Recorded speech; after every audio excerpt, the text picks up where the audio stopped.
എവിടെ മുസ്ലിമീങ്ങൾ, നിങ്ങൾ എവിടെ നിന്ന് വന്നവരാ, പാകിസ്ഥാനിൽ പോകണം എന്ന് പറയുന്ന ആളുകളോട് വിനീതമായും അവസാനമായും ഞാൻ പറഞ്ഞോട്ടെ, ഞങ്ങൾ എന്തൊക്കെ തേച്ച് വേണം പാകിസ്ഥാനിൽ പോകാൻ?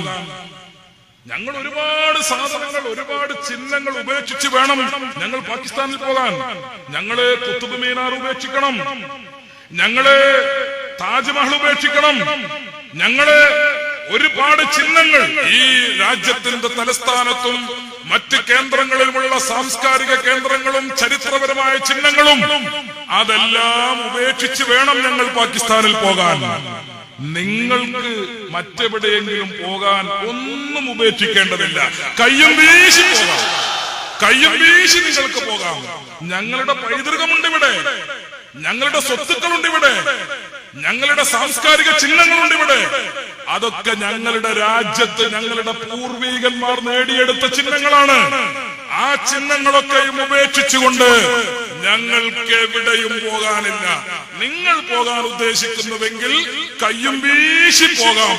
നിങ്ങൾക്ക് എടുക്കേണ്ട ഒരേ ഒരു സാധനമേ ഉള്ളൂ, ഒരേ ഒരു സാധനം.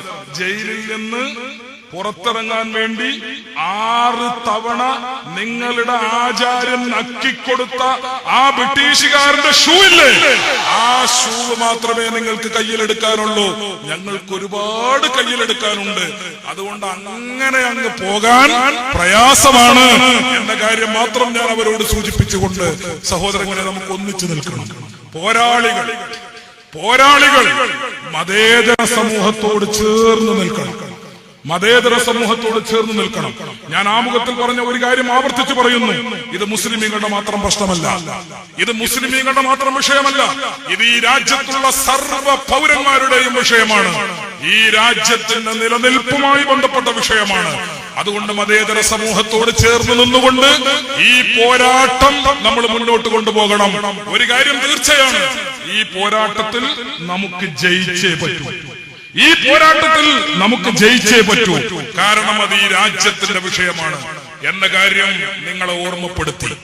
അല്ലാഹു തആല നമുക്ക് ഈ ഒരു രാജ്യത്തിന്റെ മൂല്യങ്ങൾക്ക് വേണ്ടിയുള്ള, മതേതരത്വത്തിന്റെ, ജനാധിപത്യത്തിന്റെ നിലനിൽപ്പിന് വേണ്ടിയുള്ള ഈ പോരാട്ടത്തിൽ നമ്മുടെ മതേതര നേതാക്കൾക്കും ജനാധിപത്യവാദികൾക്കും നമുക്കെല്ലാവർക്കും അല്ലാഹു ശക്തി പകരുമാറാകട്ടെ. ആമീൻ എന്ന്